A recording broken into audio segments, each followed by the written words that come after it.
afectación de la salud mental, no solamente del paciente si en un momento dado llegase a recuperar su condición de salud, sino también en el mismo grupo de allegados que pasan por unos momentos de estrés significativo y que finalmente pueden terminar afectando emocionalmente y psicológicamente a las personas.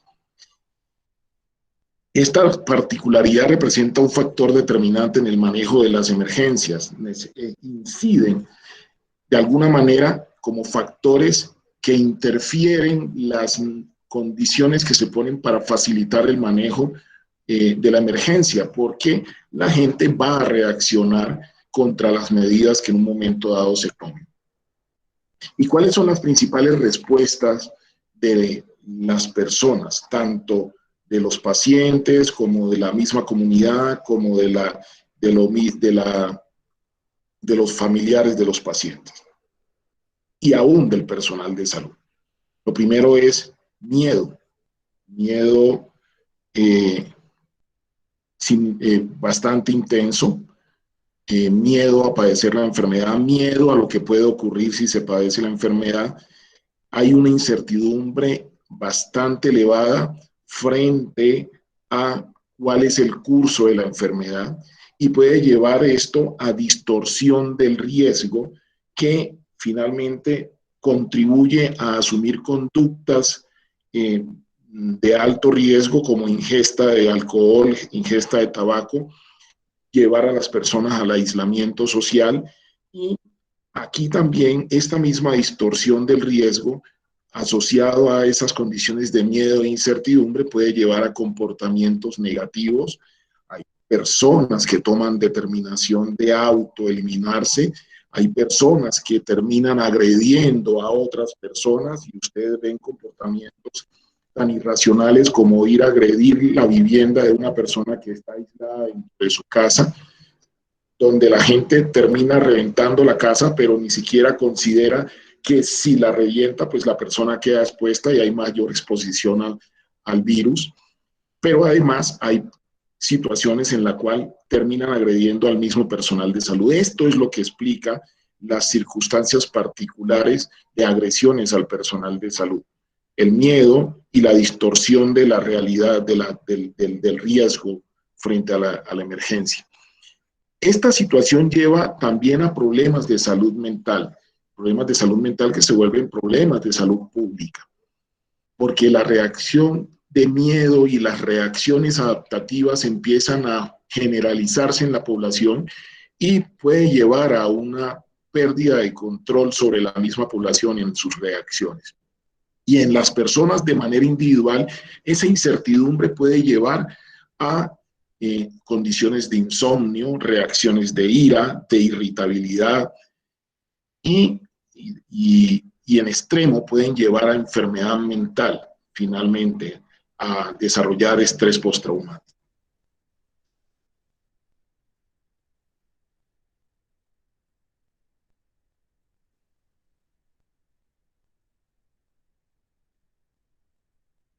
Es muy importante considerar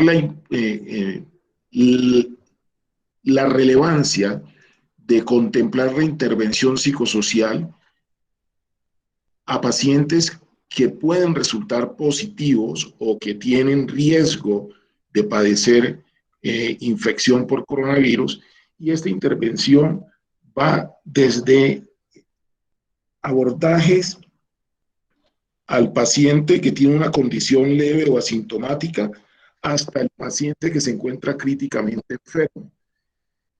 En el paciente que que ha sido reportado como positivo y es asintomático o tiene una enfermedad leve, es importante hacer siempre el abordaje, el acompañamiento psicosocial y necesario contemplar la intervención en crisis para el paciente que en un momento dado empieza a presentar algún tipo de deterioro o que está críticamente enfermo. Pero no es solo hacer la intervención al paciente, es necesario contemplar las intervenciones a los allegados del paciente. y es necesario contemplar intervención al personal responsable de la atención.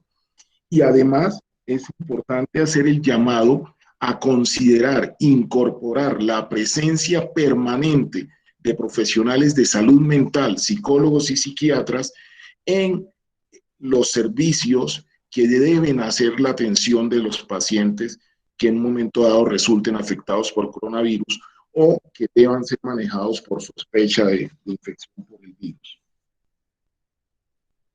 Recordar siempre que el paciente que resulta positivo para coronavirus presenta una situación de miedo e incertidumbre, que lo puede llevar a una desestabilización emocional, que le puede generar altos niveles de estrés, de ansiedad, y puede llevarlos a reacciones depresivas con manifestaciones o con presencia de síntomas de desesperanza. Por eso es importante hacer el abordaje, la intervención psicológica para evitar, reducir el riesgo de reacciones no adecuadas en el mismo paciente.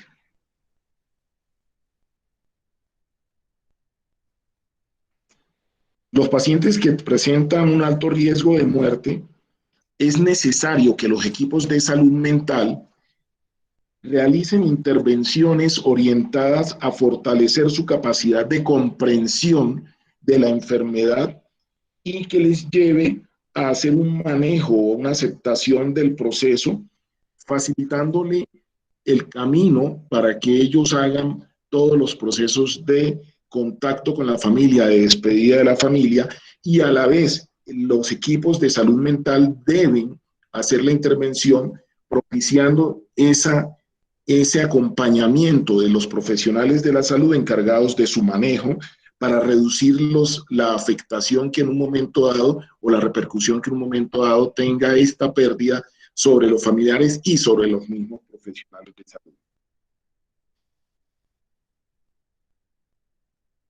Hay una condición particular y es cuando el paciente debe quedar hospitalizado.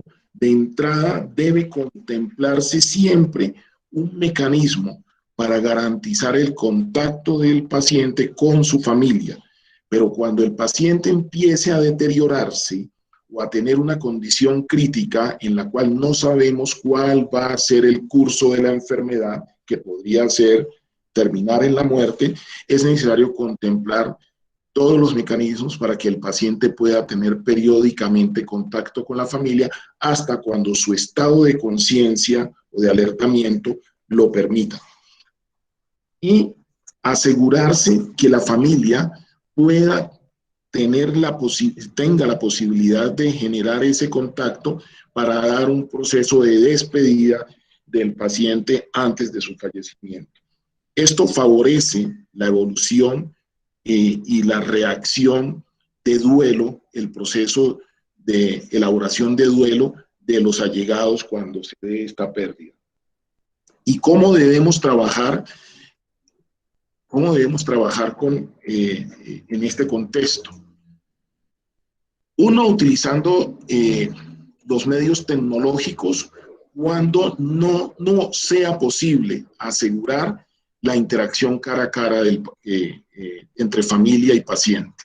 Y esto se puede hacer a través de videollamadas, a través de audios, a través de fotos, a través de cartas. Al paciente se le puede pedir, se le puede facilitar para que elabore una carta. Así el paciente en algún momento tenga la posibilidad de retornar a la casa, pero que el paciente pueda escribir sus palabras a la familia y en la cual pueda el paciente expresar sus sentimientos en un momento dado. Y además facilitar el apoyo, la intervención con los familiares para que puedan generar expresiones de sus sentimientos en las redes sociales. Hay que considerar métodos de despedida cara a cara con las debidas restricciones, con los debidos elementos de protección, siempre que esto sea posible, siempre que las instituciones tengan alguna condición particular para facilitar el ingreso de la familia durante este proceso. Y recordar siempre el duelo como un proceso de aceptación y de adaptación que contempla la realización de rituales de despedida de los familiares y del mismo paciente.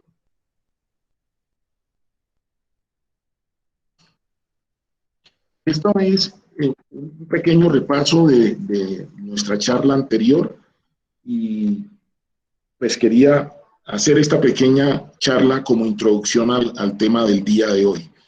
Eh, Vamos a dejar las preguntas para el final, para que ustedes tomen nota, las tengan presentes y al final damos un espacio suficiente para poder eh, generar ese intercambio de inquietudes.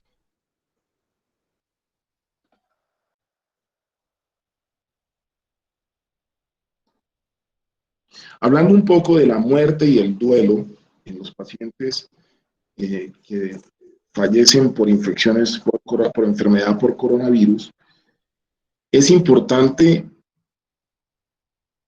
considerar que las medidas establecidas de distanciamiento eh, tienen alguna incidencia en los procesos de elaboración del duelo e igualmente incidencia en el desarrollo de conductas que podrían parecer irracionales, pero vamos a ver un poquito para algunas particularidades para que ustedes comprendan, cosa que creo que la mayoría de los que están conectados entienden muy bien, por qué las reacciones de algunas comunidades.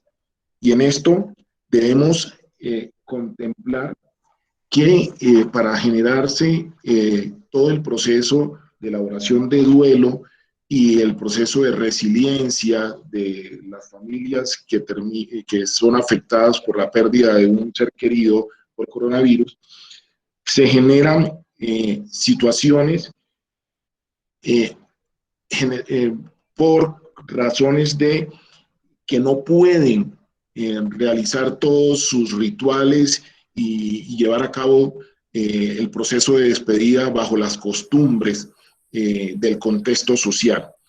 Y en esas particularidades tenemos que para la gente es importante la preparación del cuerpo, las creencias en la muerte, las particularidades de las creencias en torno a la muerte, en los rituales fúnebres y todo el entorno, el contexto social en torno al fallecido.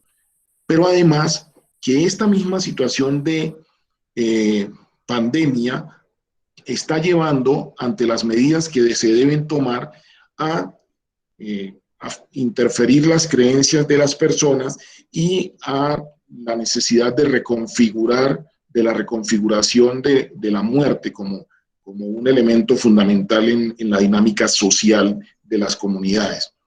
Hay que tener presente que vamos a llegar, tenemos en este momento, superamos ya podemos estar en los 3 millones de contagiados, más de 500,000 muertes, y esto seguirá dándose porque el proceso, la pandemia, continuará por muchos meses más y el efecto sobre las poblaciones dependerá de la preparación de los servicios de salud, de la respuesta que tengan las comunidades a las medidas de prevención y de las condiciones particulares de la población.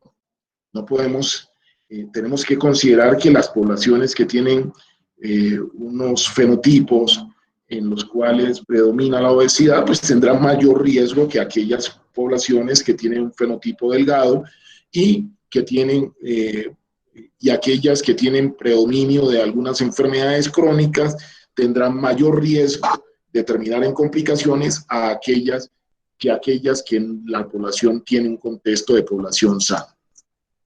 Aquí también hay que contemplar que en el caso de Colombia y en el caso de los países latinoamericanos, hay que considerar que para su población es muy importante el acompañamiento masivo hacia el lugar de inhumación o de cremación de una persona que fallece. Hoy esas dinámicas están restringidas, están prohibidas. Y esas situaciones llevan a algunos comportamientos particulares que vamos a ver más adelante y vamos a analizar. La muerte sin acompañamiento es una condición totalmente contraria a las costumbres. Y esto impide la prohibición del acompañamiento a la inhumación o a la cremación de una persona, impide dar el último adiós a la comunidad, a sus allegados. Necesariamente, estas particularidades están obligando a una transformación de costumbres y de rituales religiosos, pero aquí es donde empiezan las dificultades.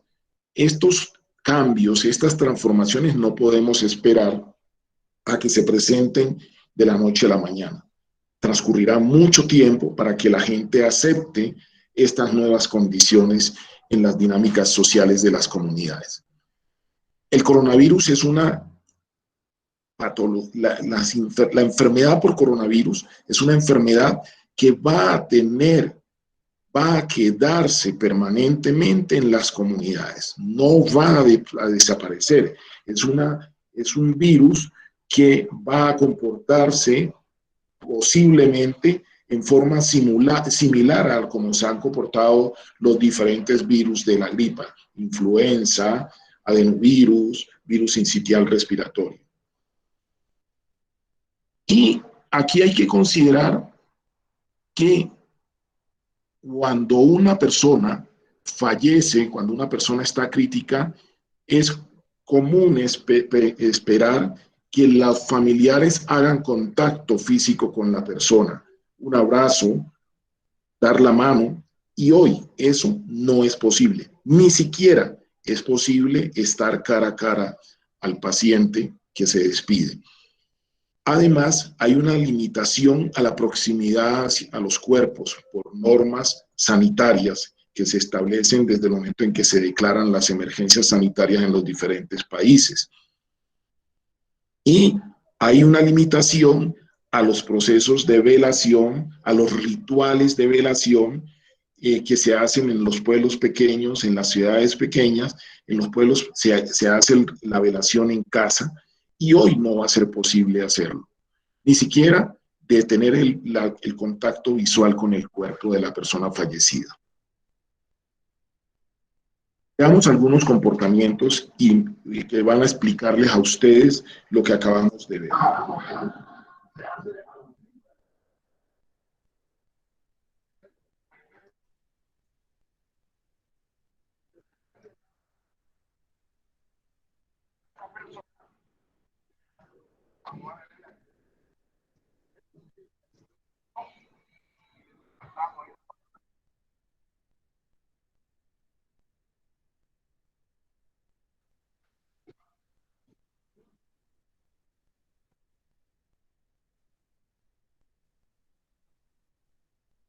Perdón, ¿están escuchando?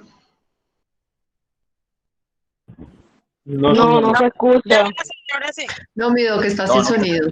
Yo sí estoy escuchando divinamente. Yo sí, doctora. El video. ¿Escuchan el video? No, el video no tiene sonido. El video está sin sonido, mi doc. No se escuchan.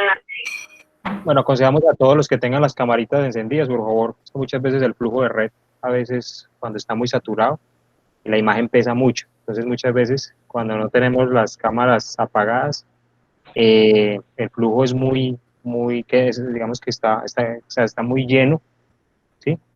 Se escucha por aquí también. Entonces, por favor, los que tengan las camaritas, vamos a ir apagándolas para que este tipo de reproducciones sean mucho más, se puedan ver de una mejor forma.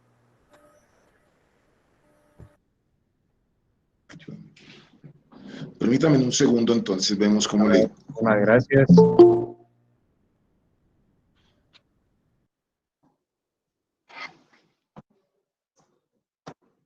Si se comparte el sonido de la presentación.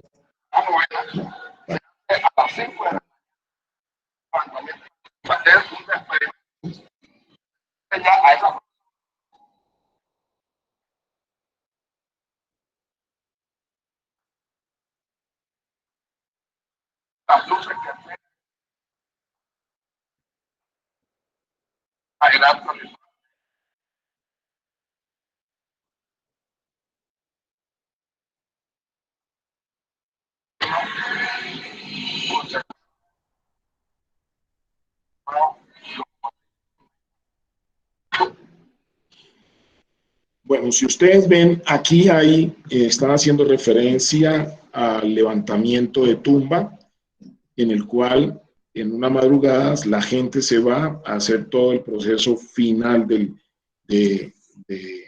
del ritual funerario después de que ha sido inhumado una persona. No me sale, no tengo el video de todo el proceso de velación que se da en el Pacífico, con los Walí, específicamente. Pero esto es un ejemplo de las costumbres que difícilmente vamos a impedir a las comunidades. Y miren otro ejemplo.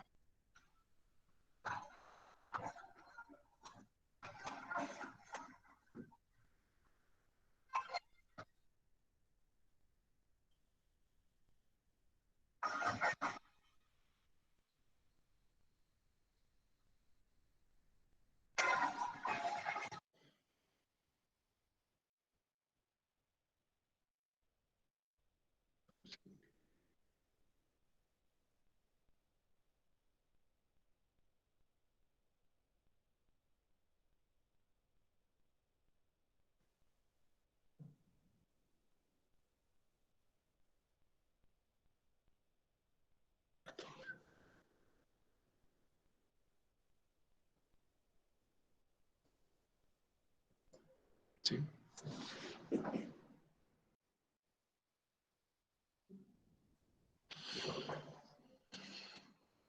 Bueno, yo tengo que darles excusas a ustedes porque es un detalle que no consideré, eh, pero voy a tratar de.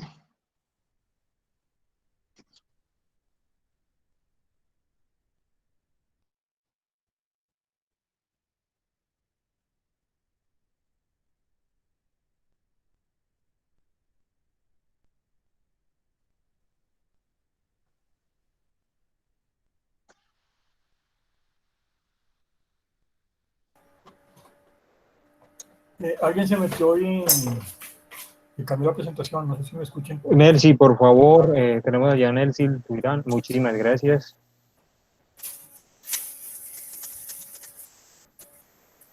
Listo, ya volvimos a la normalidad. Ok, ya.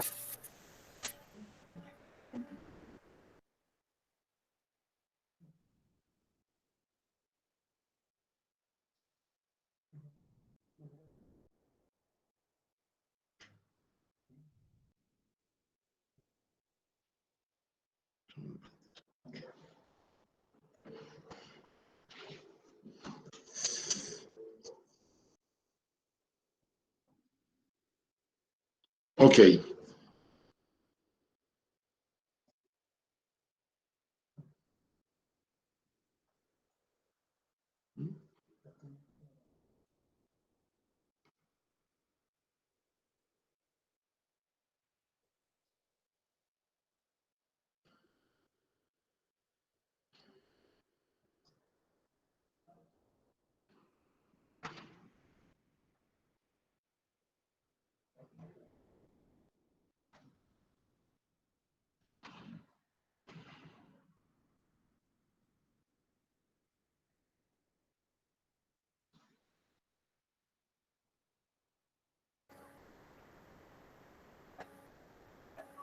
Deme un segundo que está cargando.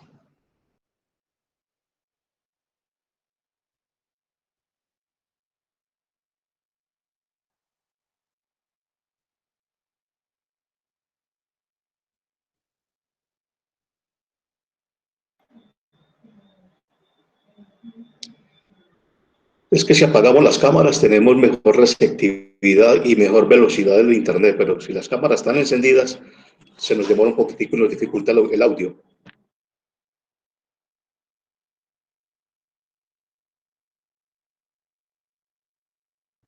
Sí, allí la aclaración de nuestro compañero. por eso se dice desde un principio cámaras y micrófonos apagados, porque las cámaras generan, la imagen es muy pesada, es demasiado pesada. Pues por favor, algunos ya la vienen apagando, está muy bien, pero a los que todavía la tengan allí encendida, por favor, vamos a apagarla para una mejor recepción de la red y un mejor flujo de la misma. Muchísimas gracias.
Entonces, ustedes observen, esas son costumbres en los pueblos, en diferentes comunidades. Tenemos costumbres en la costa pacífica colombiana, costumbres en la costa caribe colombiana, y miren lo que puede ocurrir en circunstancias donde se restringe esas costumbres ante la situación de emergencia. Por eso hablamos de la interferencia de las dificultades en el manejo de la situación. Esto fue noticia en la cual los familiares de un paciente que acababa de fallecer por coronavirus entraron a la institución hospitalaria y sustrajeron el cuerpo en la caja. Y no fue posible ni siquiera que la policía hiciera la contención en ese momento.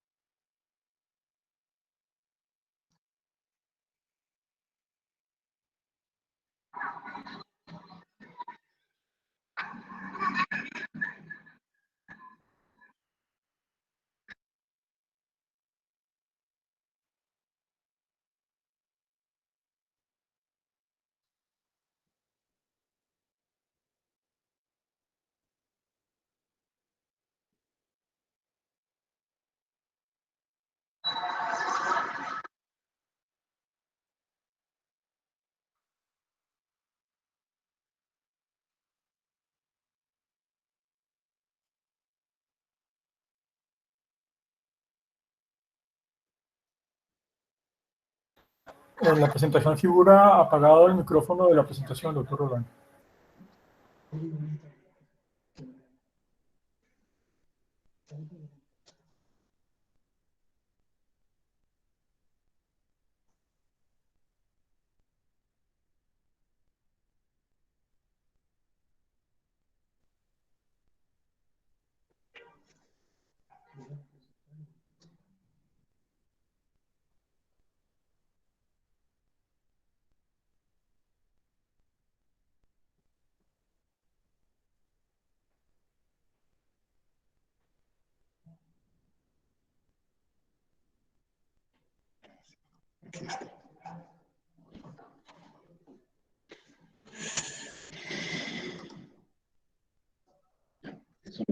vieron? Bueno, entonces, estos videos que me han generado tanta dificultad hoy, era para presentarles a ustedes las costumbres y la reacción que aun cuando las medidas tienden a proteger la población puede tener unas reacciones contrarias a lo que se esperaría cuando se está buscando proteger, cuando se trata de afectación emocional por la pérdida de un ser querido y cuando evidencian el riesgo de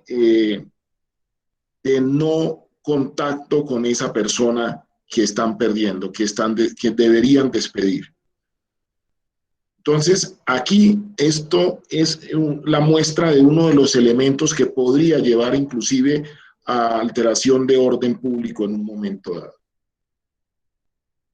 Hay que tener presente que en el proceso de elaboración del duelo se consideran diferentes tipos de duelo. Y tenemos tres tipos, evidenciamos tres tipos de duelo. Está el duelo congelado, que se presenta ante una situación que desborda todas las posibilidades de reacción de las personas que pierden al ser querido, y la persona de manera subconsciente opta por elaborar el duelo posteriormente. Está el duelo traumático, donde las circunstancias dificultan el procesamiento del duelo y se presenta generalmente ante situaciones que dejan un ambiente de incertidumbre, de misterio o de trauma. Ocurre cuando hay todas estas pérdidas traumáticas. Y está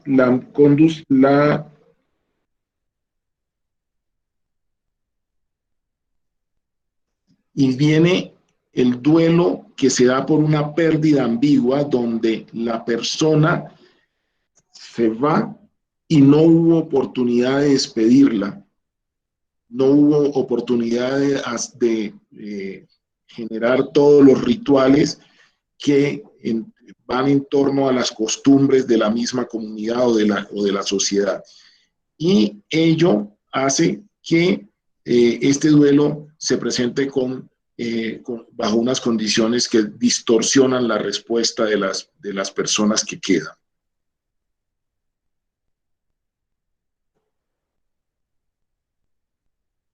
Es muy importante en estas circunstancias y en la situación de la pandemia garantizar el acompañamiento psicológico para mantener la salud mental de las comunidades, para mantener la salud mental de los familiares de pacientes afectados por coronavirus, para mantener la salud mental o favorecer el desarrollo, la estabilidad mental o psicológica del paciente que es notificado por ser positivo de coronavirus o que presenta síntomas de enfermedad por el coronavirus.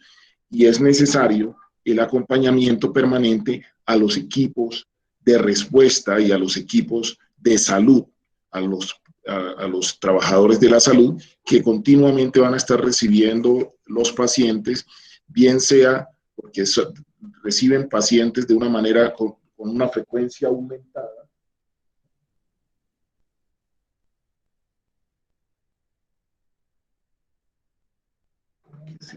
¿Qué se pierde?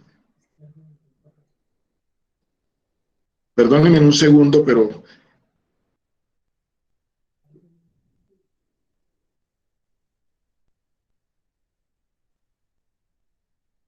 intento nuevamente. No.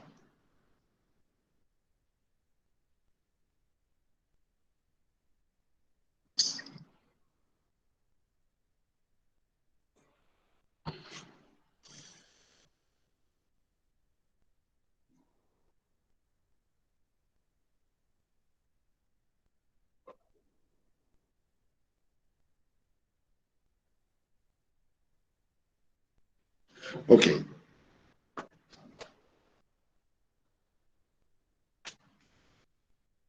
Entonces, en estas circunstancias que varían las costumbres, las dinámicas de las sociedades, se hace necesario el acompañamiento psicológico permanente frente a la enfermedad, frente a los pacientes que requieren hospitalización, frente al paciente que requiere aislamiento preventivo en casa o en albergue para pacientes positivos, frente a los familiares de los pacientes, frente a la misma comunidad que puede hacerse el abordaje mediante campañas a través de medios de comunicación para reducir ese nivel de estrés que está generando la presencia de la enfermedad o el riesgo de que se presente la enfermedad en aquellos pueblos que todavía no ha llegado, no se han presentado casos.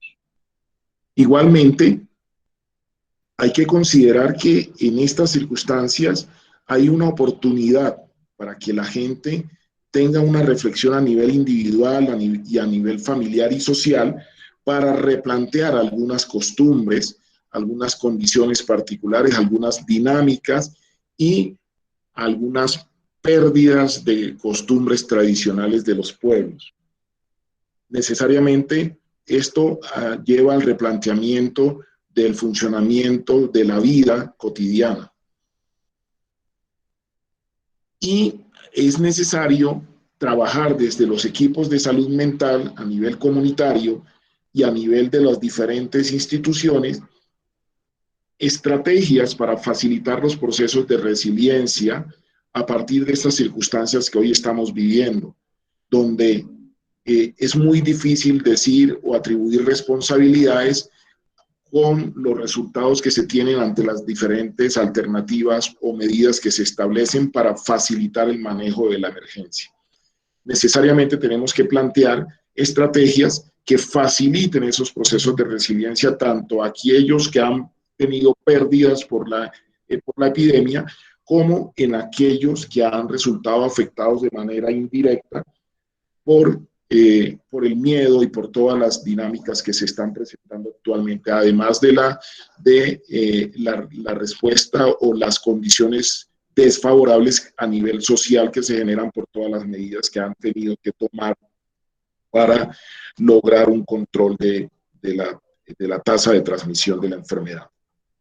Y tenemos que generar procesos de intervención que faciliten toda la adaptación al cambio generado por estas circunstancias de la epidemia.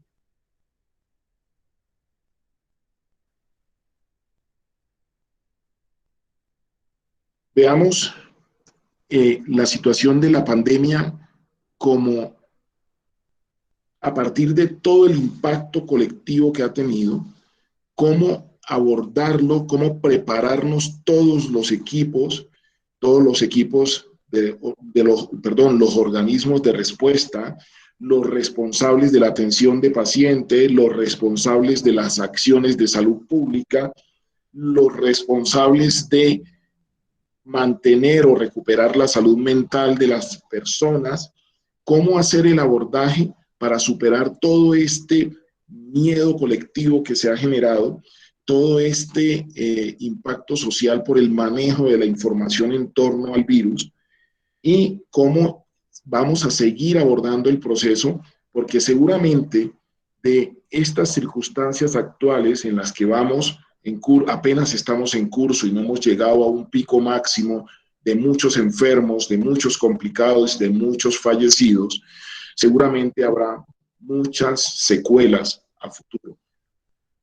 Habrán afectaciones de simples afectaciones emocionales transitorias, trastornos mentales graves como trastornos depresivos, como trastorno de ansiedad, entre los cuales podemos tener el trastorno de estrés postraumático en pacientes que han logrado superar la enfermedad, en familiares de los pacientes que fallecieron o han logrado también superar la enfermedad, y en personal de salud y en personal de los organismos de respuesta, que ante todas las circunstancias, la forma de manejo de la información, las respuestas inesperadas de la misma comunidad por todo lo que hablamos en un comienzo de miedo, de incertidumbre, de reacciones emocionales, que muchas veces inapropiadas, de agresiones, bien porque han sido víctimas de agresiones o han visto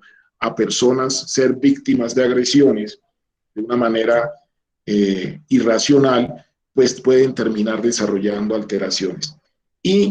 Pero también es necesario considerar a esas personas que en un momento dado tienen respuestas inapropiadas y no estigmatizarlas, porque hay que considerar las circunstancias actuales de la población frente a una particularidad, una particular epidemia que ha dado muestras de que nunca que ha dado muestras de ser diferente a lo esperado cotidianamente por el personal de salud y por los investigadores en salud.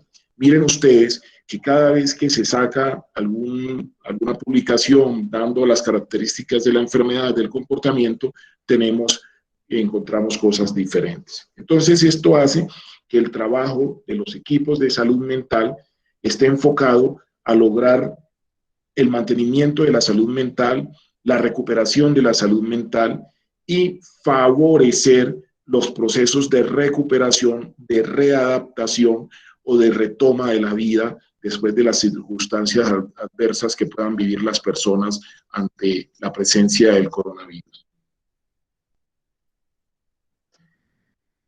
Esto es básicamente lo que iba hoy a presentarles, pero muy importante considerar el tema de las medidas que se han tomado y la repercusión que eso va a tener en la elaboración del duelo de quienes pierden a los seres queridos en razón de la epidemia y de quienes pierden a seres queridos no por la epidemia, sino por otras enfermedades, pero que están viviendo las circunstancias de las restricciones de los cortejos fúnebres y de todos los procesos o rituales funerarios que se tienen en las diferentes comunidades.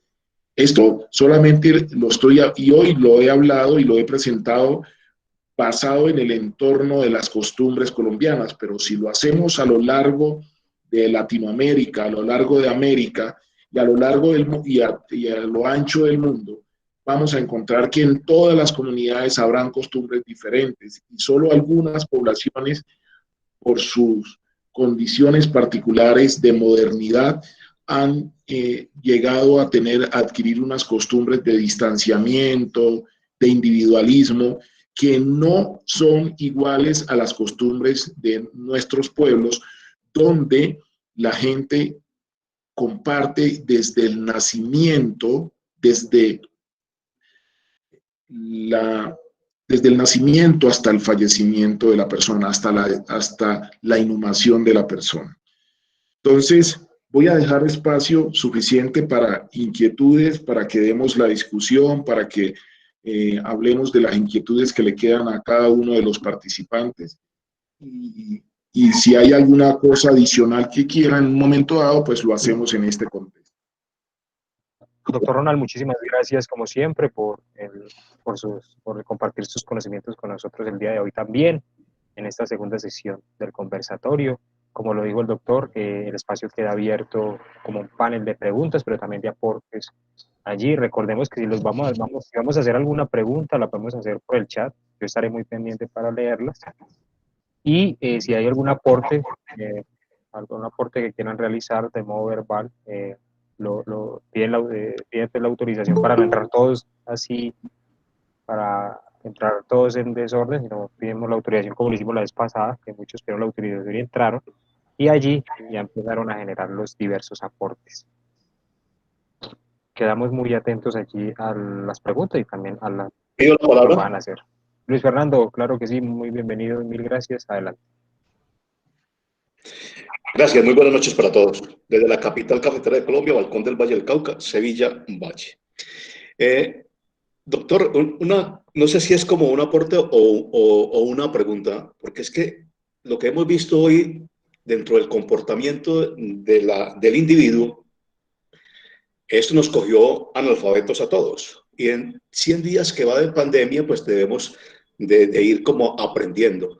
¿No sería mejor hablar de una reingeniería humana para comportarse ante la comunidad, porque vemos que si son los jóvenes, las fiestas están cada fin de semana. Si son los adultos que no pueden salir, pero tienen esa experiencia y ese bagaje, pero también esa forma de ver la vida, de ser rebeldes ante el comportamiento. Entonces, ¿qué hace uno ante todo eso, esos modelos que hemos llevado ante la sociedad? O es una nueva forma, una nueva cultura que debemos tomar. Pero para mí es más bien de una reingeniería, de empezar a tener otros paradigmas. Fernando, es un aporte. Decirte que precisamente el enfoque de la presentación va a sensibilizarnos de la dificultad que vamos a tener para lograr cambios en la gente. No es fácil que tú logres cambiar las costumbres de un pueblo en 100 días. A pesar del riesgo que se ha mostrado, porque las noticias han sido suficientemente fuertes para generar pánico en la comunidad. Pero las costumbres, hay parte de las costumbres que no vas a poder cambiar de la noche a la mañana. Y frente a eso es importante, como personas del área de la salud y personas de la salud mental, de contemplar que tenemos que establecer mecanismos de abordaje que no terminen generando más agresión a las costumbres de las personas o a la respuesta de la persona frente a una situación de incertidumbre o de dolor. Porque el solo hecho de el paciente presentar los primeros síntomas ya genera mucha angustia a la familia.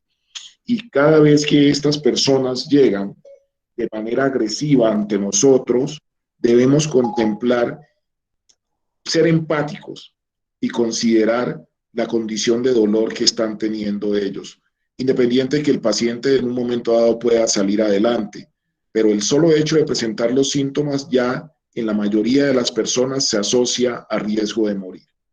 Entonces esto lleva a esa reacción. Pero además, cuando se generan costumbres cuando tenemos costumbres como el ritual de despedida, que hace parte del proceso de elaboración del duelo, que facilita el proceso de elaboración del duelo, difícilmente, inclusive, pueden haber comunidades completas que impiden, que las autoridades impidan el ejercicio de sus rituales.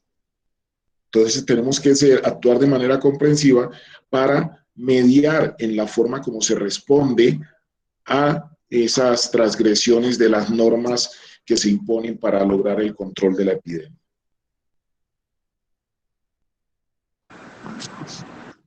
Doctor, muchísimas gracias por la respuesta.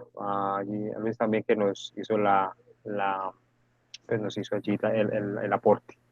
Bueno, vamos con ya allí, ya Luis Ernesto Castillo Murle, dámosle espacio a él para que haga la pregunta verbalmente y ya respondemos unas que ya nos están realizando por el chat. Luis Ernesto, mil gracias. Adelante. Gracias. Ok, gracias. Doctor Roland, la pregunta va enfocada a esto. En algunas comunidades el rito de despedida es demasiado fuerte. ¿No podemos llegar a tener un momento de una sublevación de esas comunidades por atentar contra sus costumbres religiosas? Como puede pasar en la costa, en La Guajira y aquí en el interior en algunas comunidades, sobre todo las comunidades musulmanas. Luis Ernesto, ya ha habido comunidades que han presentado levantamientos, que han presentado reacciones fuertes en la costa. Ya hay comunidades que han intentado generar levantamientos contra las autoridades porque impiden asistir a un sepelio. Y eso es lo que podemos esperar. Por eso las medidas son necesarias, pero es pertinente plantear que nunca el uso de la fuerza va a lograr en un momento dado contener la respuesta emocional de la gente y todas esas condiciones particulares que se presentan a partir de esas afectaciones emocionales, donde la gente espera despedir a su ser querido. Y acuérdense ustedes que para nosotros en las ciudades son nuestros familiares y amigos más cercanos los que van a la despedida, pero en cada pueblo un fallecido que es admirado por el pueblo, es objeto de despedida por todo el pueblo o por la mayor parte del pueblo. Entonces, aquí tenemos que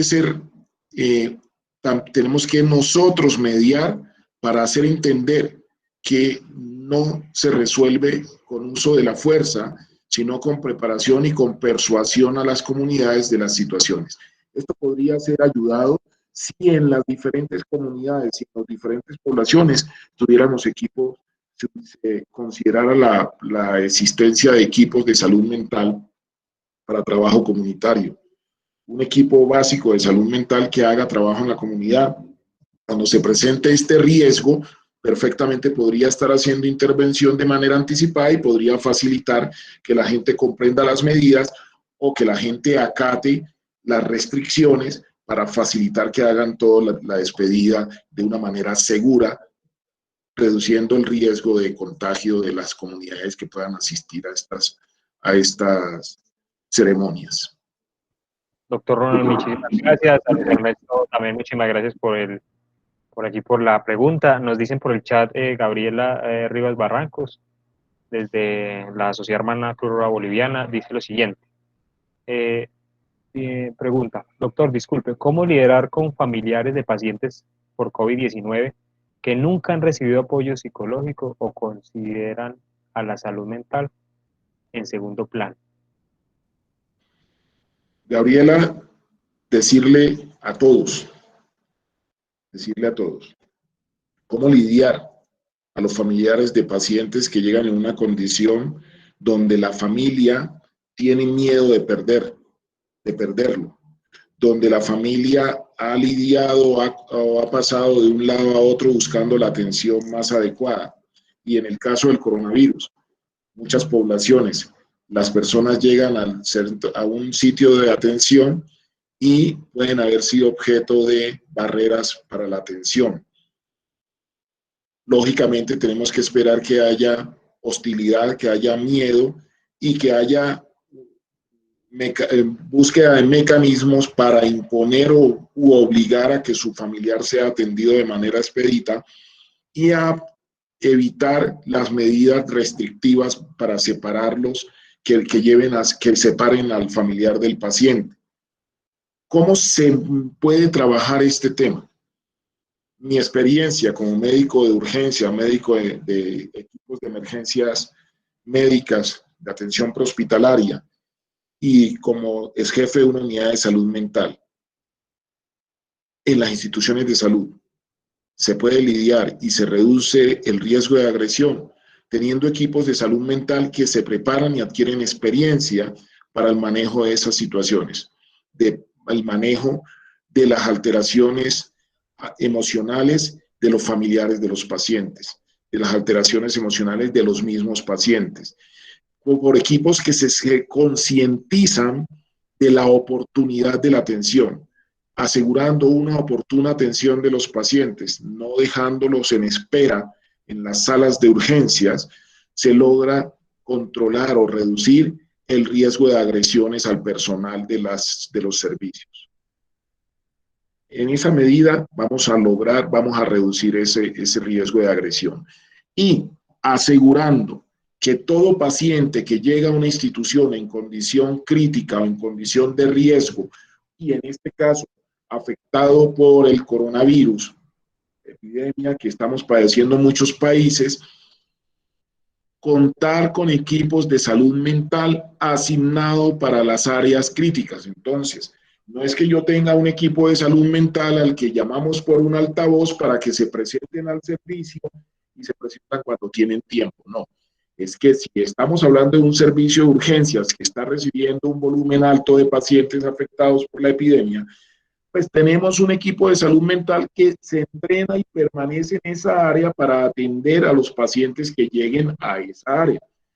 En cuidados intensivos tenemos un psiquiatra, tenemos un psicólogo de enlace que hagan el ejercicio, que actúen con los pacientes, que actúen con los trabajadores de ese servicio para reducir el estrés, para reducir la tensión y para facilitar todos los procesos de adaptación del paciente a las circunstancias que está viviendo.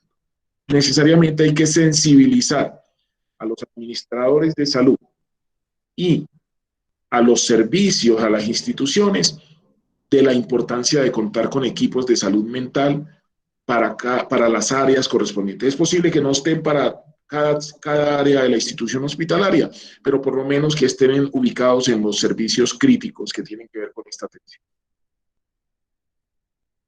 Doctor, muchísimas gracias. Gabriela, gracias por tu pregunta. Bueno, ahorita antes de que Luis Ernesto entrara, Walexi Castillo Reyes abrió el micrófono. No sé, Walexi, si tenías alguna pregunta o algún aporte para realizarnos. Adelante. Buenas noches a todos, compañeros. Es una simple pregunta. Como trabajamos en la área de emergencia y también estamos trabajando en la área de COVID, atendiendo a los pacientes afectados, y estamos viendo frecuentemente pacientes falleciendo constantemente. Y eso produce trauma psicológico a todo el personal de salud.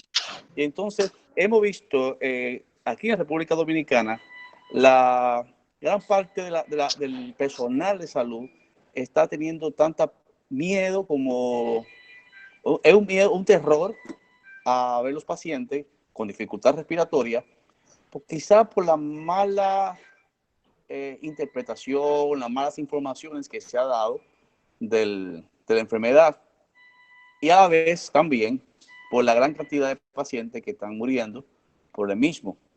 Y eso conlleva a producir trauma psicológico a todo el personal de salud. Me gustaría saber si la Cruz Roja Dominicana, la Cruz Roja de toda la sociedad, se ha planteado un trabajo en apoyo psicológico a ese personal de salud que trabaja en todos los hospitales de cada uno, en cada país, que exista una sociedad. Muchas gracias. Alexi, efectivamente, el trabajo, el apoyo al apoyo es fundamental para garantizar la salud mental de quienes atienden las emergencias.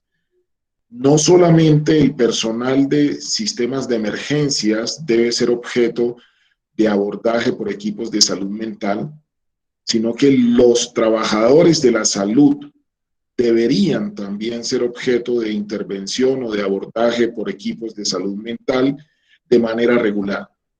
Yo he llegado a plantear que todos los organismos de socorro, Cruz Roja, policía, bomberos, defensa civil, que tengan que ver con la respuesta a este tipo de emergencias, deberían tener esquemas de atención, de preparación para la atención de la emergencia, de preparación para salir de la emergencia o desactivación y procesos de intervención cuando han sido afectados por eventos de gran magnitud, de gran impacto psicológico.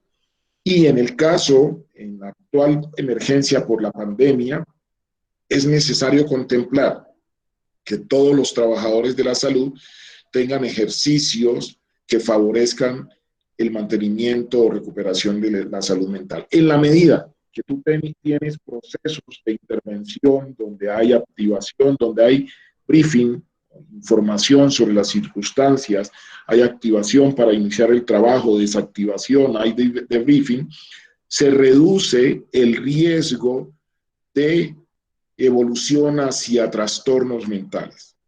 Se reduce el riesgo de evolución hacia alteraciones transitorias o permanentes. Por eso es fundamental establecer esto como parte del proceso del trabajo, de la obligación del trabajador de este tipo de servicios. Doctor, muchísimas gracias nuevamente a Walexi por su intervención, por su pregunta. Allí en el chat tenemos otra pregunta, doctor. Dice así, María Daisy Mesa. María Daisy Mesa nos dice lo siguiente. ¿Cómo podemos intervenir nosotros para que las entidades de salud sean receptivas a las necesidades de los familiares, cuando la misma se rige por órdenes del Ministerio de Salud?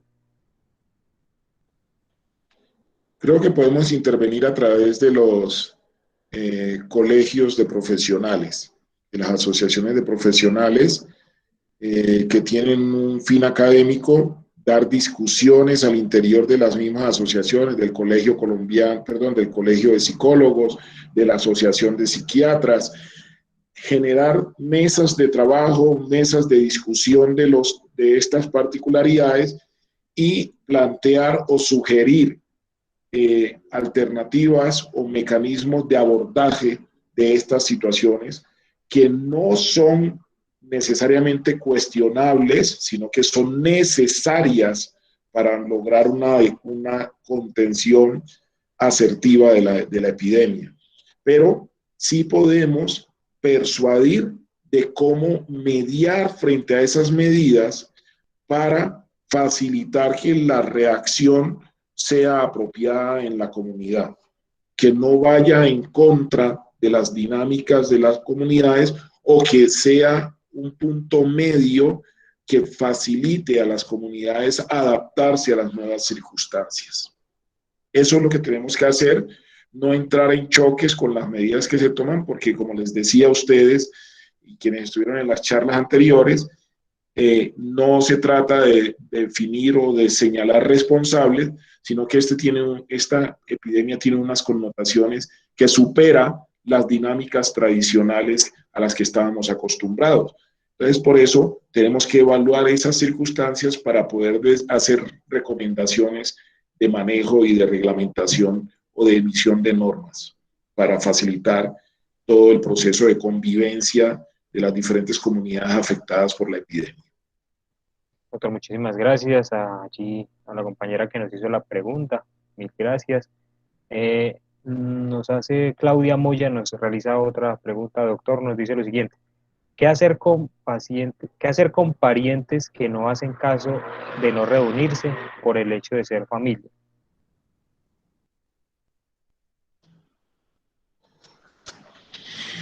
Bueno, empezar porque son comportamientos individuales. Si los parientes no hacen caso, pues le toca al resto de la familia protegerse del pariente que no hace caso y tiene riesgo de infectarse y de infectar a la familia.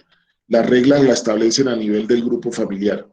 Cómo van a trabajar, cómo van a convivir, cómo van a vivir en estas circunstancias de la emergencia y cómo van a interactuar. Hay familiares que dicen no me visite.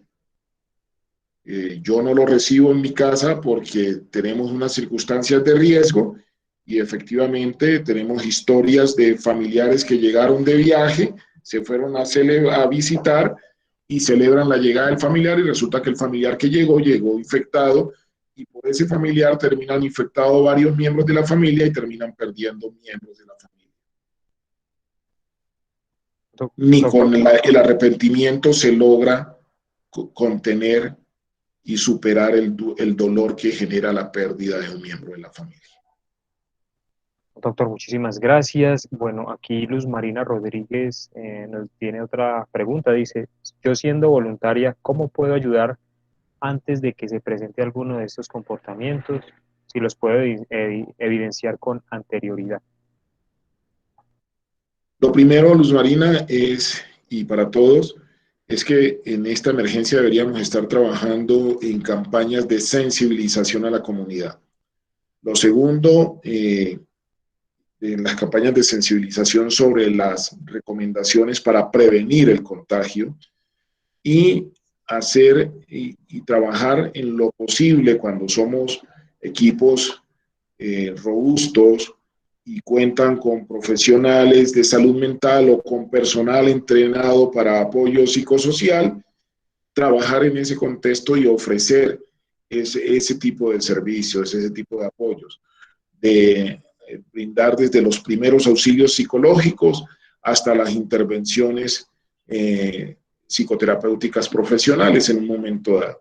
Y persuadir desde el contexto de nuestra institución en los consejos municipales, comités municipales de gestión de riesgo, persuadir a las autoridades de implementar las medidas para facilitar la atención en salud mental y la promoción de la salud mental en en estas comunidades que en un momento dado están en riesgo de padecer la epidemia o que aún no les ha llegado, pero tienen el potencial de en algún momento tener casos. Doctor, muchas gracias a Luz Marina por su pregunta. Gustavo Castro también nos pregunta, doctor,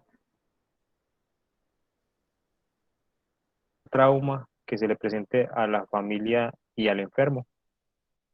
Se te cortó y no te alcancé a escuchar. Bueno, doctor, Gustavo Castro nos pregunta, ¿qué se debe hacer para bajar el trauma que se le presente a la familia y al enfermo? Ok. El enfermo debe ser objeto de abordaje psicológico, de apoyo psicosocial, si es un enfermo leve, para bajar los niveles de estrés, y en caso de tener síntomas moderados a críticos durante su tiempo de permanencia en la institución hospitalaria, debería ser objeto de intervención con los esquemas que les planteé durante la charla. Y las familias de los pacientes deberían ser objeto de abordaje por el equipo de salud mental de la institución donde el paciente se encuentra. Yo creo que la atención de un paciente no debe ser en función solamente de la enfermedad, sino que debe ser en función de la recuperación integral del paciente. Y la recuperación integral del paciente depende también de la estabilidad emocional y de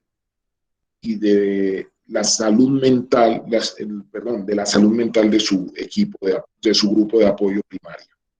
Entonces, el abordaje debe ser tanto para el paciente, su condición de hospitalizado, como de la familia, como grupo de apoyo, para prepararla para la situación específica, recuperación o muerte del paciente. Doctor, muchísimas gracias. Allí Natalia Filomena Arroyo nos tiene otro espacio. Vamos ya hasta las 7:30. Vamos a responder las últimas preguntas allí con el doctor, porque pues obviamente ya todos debemos ir retornando a nuestros hogares. Sin embargo, pues les agradecemos. Doctor, dice así Natalia Filomena Arroyo Ramos nos pregunta, desde el apoyo psicosocial, ¿cómo abordar al compañero voluntario al cual tiene un familiar, esposa, padre o hijo con COVID-19? Visto desde los sentimientos de la familiaridad y acompañamiento que espera la familia del Cruz Rojista. Lo primero, la información que le podemos compartir al compañero. Información sobre el comportamiento de la enfermedad y dependiendo de las circunstancias que tenga la familia, el familiar enfermo o positivo, dependiendo del nivel de compromiso, desde ser positivo asintomático a ser un enfermo grave, de leve a grave, pues va a hacer el abordaje. Y se debe hacer la intervención y el abordaje tal como se le hace a cualquier persona, pero ideal que no esté, ojalá quien lo haga tenga la condición para mantener la objetividad durante esa intervención. Pero empezar por la información necesaria si el compañero desconoce circunstancias o condiciones relacionadas con la epidemia, con la enfermedad, hasta el apoyo psicosocial, emocional, hasta la intervención específica por afectación emocional o de salud mental.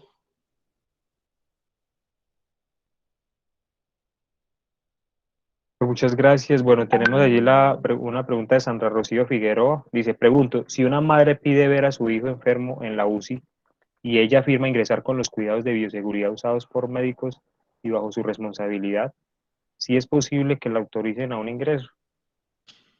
Eso depende de las condiciones y reglas que tenga cada institución. Yo personalmente, si el familiar lleva las condiciones de protección y en el espacio donde está el paciente hay condiciones favorables, hay espacio suficiente para tener un acceso, un acercamiento seguro, yo haría la orientación correspondiente y las recomendaciones pertinentes a ese familiar para evitar el acercamiento que puede llevar al contagio y haría todo un proceso de intervención para facilitar ese cara a cara. Yo lo haría, porque yo soy de los convencidos de que la salud, la atención en salud puede ser humanizada, independiente de las circunstancias que en un momento dado se den. Pero quiero decirles que es una postura personal que logré llevar en la institución donde estuve a cargo del tema de salud mental y del tema de urgencias. Facilitar la humanización de la presencia de los pacientes con el acompañamiento familiar. Y cuando tuvimos emergencia por H1N1, lógicamente eran otras circunstancias, todos los familiares al llegar a la visita recibían elementos de protección personal para poder hacer la visita de su paciente. Y cuando ya no hubo recursos para garantizar este suministro, a todos los familiares se les aseguraba el sitio donde podían adquirir esos elementos de protección. Batas desechables, la mascarilla para protegerse, y básicamente. Entonces, creo que es variable y el poder o no poder, el dejar o no dejar, depende de las reglas institucionales y de las condiciones del ambiente físico para facilitar ese encuentro. Doctor, muchísimas gracias a todas y todos los que han participado. Les agradecemos de verdad inmensamente por asistir, por compartir con nosotros este valioso espacio de conocimientos. Al doctor Ronald también queremos darle los agradecimientos. En este momento pues ya tenemos allí a la doctora Sandra Milena Moncada, quien es nuestra directora seccional de Construcción de Paz y Doctrina Institucional acá en el departamento del Quindío. Doc, si estás por ahí, ya podemos también darle, ella quería darles, excusarse, pero también darle las palabras aquí al doctor de agradecimiento. Doc, adelante.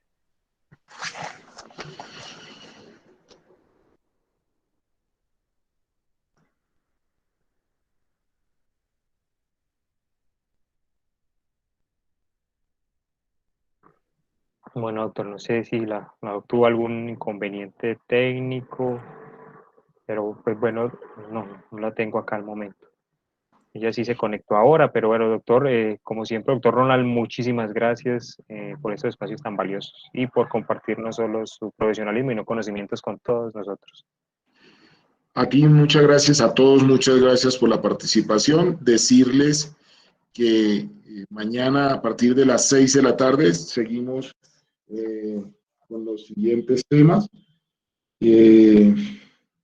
Muerte, notificación de muerte y despedida de los familiares, rituales, ceremonias, sepelios y otros actos fúnebres, y apoyo psicosocial a familiares de fallecidos por coronavirus. Estoy diciendo mentiras. Disposición de cenizas del cuerpo durante y posterior a la pandemia, inhumación de fallecidos por coronavirus en fosas comunes y repercusión en el duelo de allegados. Esos son los temas para mañana a partir de las 6. De verdad, muchas gracias a todos y yo espero que estas charlas contribuyan a tener una dimensión y a fortalecer nuestra capacidad de respuesta en cada una de nuestras comunidades e instituciones. Doctor, muchísimas gracias. Allí reiterando también la invitación para mañana, Dios mediante, estaremos en la tercera sesión de este conversatorio que ha sido muy importante y el del cual también tenemos 5, ya vamos mañana para la tercera. Los esperamos pues como siempre y muy agradecidos con todas y con todos ustedes porque nos acompañaron también el día de hoy. Doctor, deseándole una excelente noche a usted, a todos los suyos y también a las compañeras y compañeros en la seccional hermana de Cundinamarca y Bogotá, así como a todas ustedes en las diferentes seccionales hermanas y entidades del país.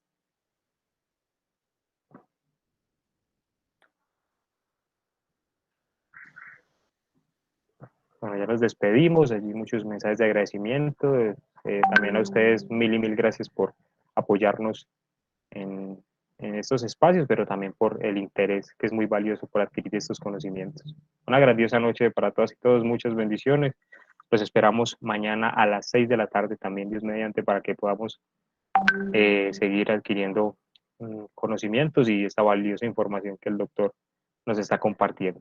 Mil y mil gracias a cada una y a cada uno de ustedes.